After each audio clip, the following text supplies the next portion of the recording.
안녕하십니까? 하이투자증권 투자솔루션부 이동훈입니다. 금일 증시는 코스피 소폭의 하락세, 코스닥은 소폭의 상승세를 보이고 있습니다. 코스피는 장중에 2,400이 다시 깨지는 모습을 보이고 있고요. 코스닥은 상대적으로 종목들의 강세 속에서 소폭의 상승 흐름을 이어가고 있습니다. 오늘 증시를 요약을 해드리면 한마디로 실적 시즌이 본격화되는 가운데에서 기업들의 실적 발표에 따라서 시장과 종목의 흐름이 연동되고 있다. 이렇게 말씀드릴 수가 있을 것 같습니다. 간밤에 뉴욕 증시에서 월마트의 실적 부진 이슈가 주요 지수들의 하락을 이끌었고요. 반면에 뉴욕 증시 폐장 후에 알파벳과 마이크로소프트의 실적이 발표가 되었는데 뭐 실적이 그렇게 좋은 것은 아니었습니다만은 상대적으로 선방했다라는 평가가 나오면서 시간 외에서 알파벳이나 마이크로소프트가 상승 전환함에 따라서 미국 주식 선물 시장은 플러스를 기록하고 있고요. 이런 부분들은 국내 증시에 긍정적으로 작용하고 있다. 이렇게 말씀드릴 수가 있겠습니다. 사실 지금 우리나라도 마찬가지고 미국도 마찬가지입니다만은 기업 실적의 발표가 중요한 것이 아니고 이러한 실적을 해석하는 시각의 차이가 어떻게 나타나냐에 따라서 기업의 주가와 시장의 흐름이 좌우되는 이런 모습이 나타나고 있습니다. 또 한편으로는 기업들이 지금 실적 발표와 동시에 하반기 가이던스를 발표를 하는데 이 하반기 가이던스가 어떻게 발표되느냐가 상당히 중요해진 그런 시점이다 이렇게 말씀드릴 수가 있겠네요. 사실 뭐 실적을 제외한다면은 지금 글로벌 증시가 공히 FOMC 대기 모드에 들어갔다 이런 말씀 드릴 수가 있을 것 같아요. 사실 어제부터 국내 증시도 그랬고 뭐 아시아 증시도 전반적으로 이제 내일 아침에 오픈이 될 발표가 될 FOMC 결과를 기다리는 관망세 속에서 수급 요인에 따른 등락의 흐름들이 나타났고요. 이러한 흐름들은 금일 증시에도 연결이 되고 있습니다. 한편으로는 국내 증시의 오늘 개별적인 이슈로는 코로나19 확진자 수가 다시 10만 명을 돌파했다라는 부분, 이것 때문에 원격 교육주라든가 또 바이오 업종이라든가 이런 쪽에서의 상승세가 오늘 눈에 띄게 나타나고 있고요. 또 하나는 LG에너지솔루션의 보호예수 해제 이슈가 오늘 시장의 또 하나의 중요한 그 이슈로 자리 잡고 있습니다. 총 2억여 주의 6개월 의무보호 예수 물량이 해제가 되는데 이 중에 이제 기관 보유 물량이 한 1,000만 주 가까이 돼요. 한 996만 주 정도 되는데 이 부분이 시장에 출회가 될 가능성이 얘기가 되면서 이미 주가는 조금 조정을 받았고 상대적으로 오늘은 이런 부분들이 이제 완전히 그 이벤트의 해소라는 측면에서 오늘은 상대적으로 낙폭이 크게 나타나지는 않는 그런 모습을 보이고 있습니다. 7월 FOMC가 아무래도 지금 시장에서는 가장 중요한 그 모멘텀이라고 할 수가 있겠습니다. 뭐 단언하기는 어렵지만은 지금 뭐 시장의 전반적인 분위기는 75bp 인상이 확실시 되고 있다. 이렇게 말씀드릴 수가 있을 것 같아요. 사실 6월 CPI가 잘 아시다시피 9.1%가 나왔는데 이 부분이 바꿔 말씀드리면은 인플레이션의 정점이다라는 그 논리들이 우세를 보이면서 시장에서는 오히려 이 부분을 조금 긍정적으로 해석하는 시각들이 많아진 것이 사실이고요. 사실 중요한 부분은 연준이 강한 긴축 기조를 가져갈 수밖에 없는 근본적인 원인이었던 장기 기대 인플레이션이 서서히 하향 안정화가 되고 있다는 부분입니다. 이런 부분들이 아무래도 이번 7월 FOMC에서 사실 한 2주 전만 하더라도 이번에 이제 100bp의 인상이 나오는 것이 아니냐라는 우려가 있었는데 이런 부분들을 좀 무마시키는 누그러뜨리는 이러한 그 모습들이 연출이 되고 있고요. 또 하나 이제 최근에 나오는 경제 지표들을 보면은 고용이라든가 이런 부분에서 확실히 좀 부진한 시그널들이 나오기 시작했어요. 그리고 지역별로 보면은 경기 침체 위험이 증가하고 있다라는 이런 보고들이 나오고 있기 때문에 이런 부분들을 감안한다면은 지금 여기서 금리를 100bp 올리기에는 굉장히 부담스럽죠. 그래서 사실 어떻게 보면은 7월 FOMC에서는 지금 뭐 시장의 전반적인 컨센서스나 뭐 연준 위원들 지금 이제 블랙아웃 기간입니다만은 또 언론의 예상이라든가 또 IB들의 예상이라든가 이런 부분을 종합해 보면은 결국 이번 7월 FOMC에서는 7월 75bp의 금리 인상이 거의 확실시되고 있다 이렇게 말씀드릴 수가 있겠고요.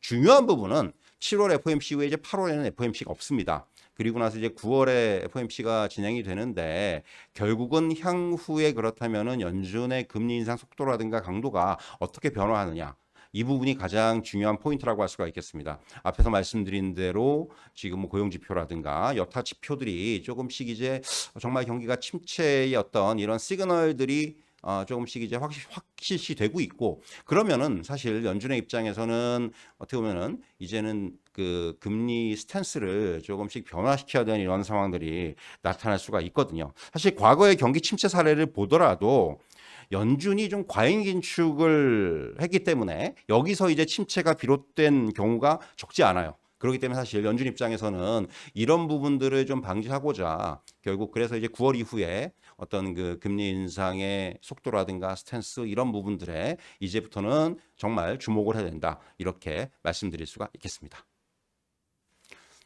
결국 시장의 방향성을 논할 때 여러분들도 잘 아시겠지만은 물가 안정과 경기 침체가 좀 팽팽하게 맞서는 국면이다. 이렇게 말씀드릴 수가 있을 것 같아요. 뭐 지금 제네 옐런 미 재무장관이 최근에 경기 침체 징후가 보이지 않는다라고 강조를 하기도 했는데, 반면에 이제 이전 재무장관이던 서머스 재무장관 같은 경우는 경기 침체가 확실하다. 뭐 이런 식의 얘기를 또 했거든요. 사실 지금 이렇게 뭐 정부 고위 당국자들끼리도 의견이 좀 엇갈리는 상황이고, 그렇기 때문에 어떻게 보면은 시장이 방향성을 찾기가 그렇게 쉽지가 않습니다. FOMC가 끝나고 이제 좀 불확실성이 제거가 되더라도 방향성에 대한 논란은 여전히 계속해서 이어질 것으로 보여지고요. 결국 물가 안정이라는 긍정적인 측면, 한편에서는 경기 침체, 그러니까 긴축에 따른 경기 침체라는 부정적인 측면이 팽팽하게 부딪히는 그런 국면들이 이어질 것으로 판단이 되고 있고요. 글로벌 증시가 어쨌든 간에 최근에 좀 바닥을 찍고, 우리나라 증시도 마찬가지고 미국도 마찬가지고 뭐 대부분의 증시들이 지금 바닥을 찍고 반등 시도를 하고 있는데, 이런 부분들은 결국 금리 인상 사이클이 이제는 후반기에 진입을 했다. 이번에 이제 0.75% 자이언트 스텝 이후에는 확실히 이제 좀 강도라든가 속도가 늦춰지지 않겠는가라는 이런 기대감들을 좀 반영을 하고 있다. 이렇게 말씀드릴 수가 있을 것 같습니다. 근데 이제 다만 경기가 둔화가 되는 국면에서는 기업 실적이 악화될 가능성이 많아요. 제가 앞서서도 그런 언급을 드렸지만은 결국은 지금 하반기 실적의 가이던스가 중요하다는 말씀을 드리는 이유가 이런 부분입니다. 기업 실적이 이제 악화가 되는데, 그렇다면은 이미 지금 반도체 대장주라든가 이런 쪽에서 나타나고 있는 것처럼, 그렇다면 이제 실적의 바닥이 어디냐? 보통 이제 삼성전자라든가 SK하이닉스 같은 경우는 실적 바닥보다 주가의 바닥이 한 6개월 정도 선행한다는 이런 사례들이 있거든요. 전례들을 보면은. 그렇기 때문에 그렇다면은 하반기에 실적이 악화가 되고 정말 이제 실적의 바닥이 나온다면 오히려 이런 부분들이 이제 향후에 좀 더 긍정적인 측면으로 반영될 수도 있다라는 그런 부분 때문에 어떻게 보면 하반기 실적에 대한 확인, 이런 부분들은 계속해서 중요하다. 이렇게 정리해 드릴 수 있을 것 같습니다. 또 하나 이제 최근에 뭐 여러분들도 느끼시겠지만은 외국인 수급에서의 변화는 확실히 조금씩 나타나고 있는 것은 여러분들이 아마 체감을 하실 수 있을 거예요. 뭐 7월 20일 기준, 조금 이제 지금 한 일주일 정도 전이기 때문에 지금은 조금 더 외국인의 순매수가 늘어났는데, 7월 20일 기준으로 봤을 때 외국인이 1조 1170억 원을 순매수하면서 매수급 기조의 변화가 기대가 되고 있습니다. 지금 오른쪽에 그 그래프를 보시면은 2021년 이후에 월별 코스피 등락률과 외국인 순매수의 추이를 볼 수가 있는데, 이런 것들을 보더라도 확실히 외국인이 좀 이제 매수를 해줘야지만이 시장이 확실히 좀 반등을 하거나 상승을 하거나 이런 흐름들이 연출된다. 이 부분은 여러분들도 아마 느끼실 수가 있을 거고요. 사실 외국인의 매수 전환에 대해서는 가장 좀 보편적으로 보는 시각은 원달러 환율이 고점을 쳤다. 그래서 외국인들이 매수를 하기 시작했다. 이렇게 보는 시각들이 굉장히 많아요. 사실 실질적으로 원달러 환율이 1320원 돌파 이후에는 조금씩 안정이 되고 있죠. 지금 뭐 1310원대 또는 이제 1310원 밑에까지 내려오면서 지금 환율은 확실히 좀 안정이 되고 있다. 이런 말씀을 드릴 수 있을 것 같고요. 결국 최근에 외국인들의 매수의 흐름이 이런 것들과 어느 정도는 연관성이 있다. 이렇게 말씀드릴 수가 있겠고요. 또 하나는 여러분도 아마 언론을 통해서도 보신 분들이 있으시겠지만은 북유럽이라든가 싱가포르 같은 이러한 그 국부 펀드들, 그러니까 장기 자금이죠. 이들은 뭐 단기의 시세에 연연하지 않는 장기적인 관점에서의 자금들이 유입되기 시작했다. 이런 얘기들이 나오고 있고요. 또 한편에서는 이제 밸류에이션이 저점 상황이기 때문에 우리나라 증시를 보면은 지금 뭐 PR이라든가 이런 부분들에서 저점 상황인 것은 확실하기 때문에 이런 밸류에이션 저점 상황에서 우리나라 증시에 대한 투자 메리트가 그만큼 높아졌다. 이렇게도 이제 판단 분석을 하는 이런 또 분석들도 많이 나오고 있습니다. 이거 중요한 부분들은 이제 이것이 뭐 단기적인 뭐 한 달 매수를 했다고 그래가 중요한 게 아니고 결국은 이런 추세가 이어져야 된다는 부분입니다. 수급의 추이가 좀 이어지면서 확실하게 이제는 외국인들의 수급에서 확실하게 변화가 나타났다라는 그런 좀 확인, 판단 이런 것들이 필요하고요. 지금 아직까지는 그러한 좀 판단을 확인해 가는 그런 과정에 있다. 저는 이렇게 좀 설명드릴 수 있을 것 같습니다. 예, 마지막으로 세제 개편안에 대한 말씀을 좀 드리려고 합니다. 사실 뭐 여러분들도 언론을 통해서 많이 보셨겠지만은 최근에 이제 정부가 바뀌면서 중점적인 정책 중에 하나가 감세 정책인데 이 부분이 이제 시장에 미치는 영향은 아무래도 뭐 작다고 볼 수가 없겠고요. 정부의 세제 개편안이 증시에 영향을 미칠 수 있는 부분이 한 세 가지 정도 요약을 할 수가 있는데 먼저 법인세율의 인하, 그리고 국내 및 해외 자회사 배당금 과세에 대한 조정, 그리고 세제 지원 대상 업종에 대한 확대 이렇게 좀 요약을 할 수가 있습니다. 뭐 법인세율 인하는 잘 아시다시피 상대적으로 대기업 집단이 수혜를 볼 수 있는 그러한 그 항목이라고 할 수가 있겠고요. 배당금의 이중과세 조정은 기업들이 이제 그 배당 성향이라든가 배당금이라든가 이런 부분들을 늘릴 수 있는 하나의 그 원동력으로 작용할 가능성이 큽니다. 그리고 또 하나는 여러분들도 이제 주식시장에 가장 영향을 많이 미치는 요인이라고 할 수가 있는 부분이 주식 양도소득세 도입이 지연된다는 부분인데 결국 지금 항상 연말이 되면은 양도세 회피 목적의 개인 투자자 매도 패턴이 반복이 되고 있고요. 이 부분이 어떻게 보면은 특히 중소형주에 대한 영향을 많이 미치면서 주가에 좀 악영향을 주고 있는데 이런 부분들이 향후에는 이제 좀 완화가 되면서 시장에는 상당히 호재성 그 재료로 작용하지 않겠는가 이렇게 좀 말씀드릴 수가 있을 것 같고요.